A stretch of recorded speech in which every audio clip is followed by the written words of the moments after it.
High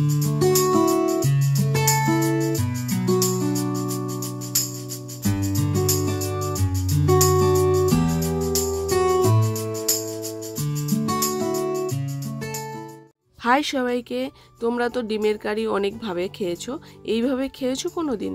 প্রথমে আমি একটা মিক্সিং জারে পেঁয়াজ, কাঁচা লঙ্কা, আদা, রসুন নিয়েছি পেস্ট করার জন্য। আগে থেকেই আলু আর ডিমটা আমি সেদ্ধ করে রেখে দিয়েছি। ডিমটা ভাজার আগে আমি ঠিক এইভাবে ছুরি দিয়ে ছোট ছোট করে কেটে দিতে হবে, দিলে দেখতে খুব ভালো হয়, ভাজলে পরে দেখতে খুব ভালো হয়। তারপরে মিক্সিং জারটা খুলে আগে থেকে যে পেস্ট করে রাখলাম আমি, ওটা একটা আলাদা পাত্রে ঢেলে নেব। তারপরে নেব চালমগজ আর পরিমাণ মতো কাজু, এটাও ভালো করে মিক্সিং জারে মিক্সড করে রেখে দেবো। তারপরে একটা কড়াইতে সর্ষের তেল গরম করে নিতে হবে খুব ভালো করে, যাতে ডিমটার ভাজার সময় কোনো অসুবিধা না হয়। ডিমগুলো এইভাবে একে একে সবগুলোই দিয়ে দিতে হবে। দেওয়ার পরে পরিমাণ মতো নুন দিয়ে দিতে হবে, দিয়ে হালকা ভাজলেই হয়ে যাবে, বেশি ভাজার কোনো দরকার নেই। চলুন, ভাজা হয়ে গেছে, এবার উঠিয়ে নেওয়া যাক। এবারে ওই কড়ার মধ্যে সামান্য পরিমাণে তেল আছে, চলুন আলুগুলো ভেজে নেওয়া যাক। আলুও বেশি ভাজার দরকার নেই, কারণ আগে থেকেই আমি সেদ্ধ করে রেখেছি, তাই হালকা ভাজলেই হয়ে যাবে। চলুন, আলুগুলো ভাজা হয়ে গেছে, এইগুলো তুলে নেওয়া যাক।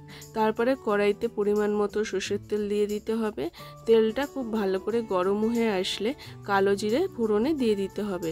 আগে থেকেই যে আদা, রসুন, পেঁয়াজ, কাঁচা লঙ্কা পেস্ট করে রেখেছিলাম, ওটা পরিমাণ মতো দিয়ে দিতে হবে। দিয়ে খুব ভালো করে তেলের উপরে ভেজে নিতে হবে।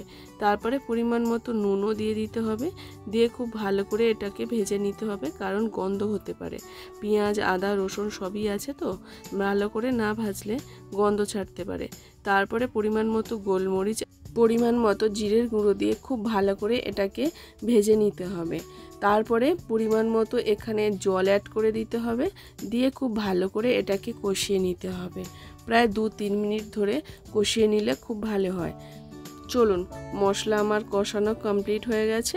এইবারে ভেজে রাখা আলু আর ডিমটা ওই মশলার মধ্যে দিয়ে দিতে হবে, দিয়ে খুব ভালো করে 2-3 মিনিট ধরে কষিয়ে নিতে হবে।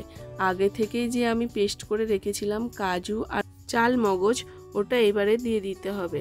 দেওয়ার পরে খুব ভালো করে এটাকেও কষিয়ে নিতে হবে। 2-3 মিনিট ধরে কষিয়ে নিলে খুব ভালো হয়। আমি এখানে ঢাকনা ছাড়াই কষিয়ে নিয়েছি, আপনারা চাইলে ঢাকা দিয়েও কষাতে পারেন, কোনো সমস্যা নেই। তারপরে পরিমাণ মতো জল অ্যাড করে দিতে হবে। বেশি আমি এখানে জল দিইনি, কারণ এটা হালকা গ্রেভি টাইপে করব, তাই ভালো করে ফুটিয়ে নিন 10 মিনিটের জন্য। নেওয়ার পরে আগে থেকেই আমি কেটে রেখেছিলাম টমেটো, ওটা দিয়ে দিতে হবে। তারপরে 4-5টা চিড়ে কাঁচা লঙ্কাও দিয়ে দিতে হবে। দেওয়ার পরে সামান্য একটু কাসুরি মেথি উপর থেকে ছড়িয়ে দিন। দেওয়ার পরে এইগুলোকে আবার একসাথে সবগুলো একটু নাড়িয়ে নিন। নেওয়ার পরে আবারও 10 মিনিটের জন্য এটাকে ফোটাতে দিয়ে দিন। ফোটানো হয়ে গেলে পরিমাণ মতো এখানে ঘি অ্যাড করে দিতে হবে, আর পরিমাণ মতো গরম মশলা দিয়ে খুব ভালো করে নাড়িয়ে নিতে হবে। নেওয়ার পরে আগে থেকেই যে আমি কেটে রেখেছিলাম ধনে পাতাটা, ওটা দিয়ে দিতে হবে। দিয়ে একটু ফুটিয়ে নিয়ে নামিয়ে নিলে একদম রেডি হয়ে যাবে লঙ্কা হলুদ ছাড়া ডিমের কারি। এই রেসিপিটা কেমন লাগলো তোমরা অবশ্যই আমাকে কমেন্ট করে জানাতে ভুলো না, আর বাড়িতে একবার হলেও ট্রাই করে দেখো, খুব ভালো খেতে লাগবে। বাই সবাইকে।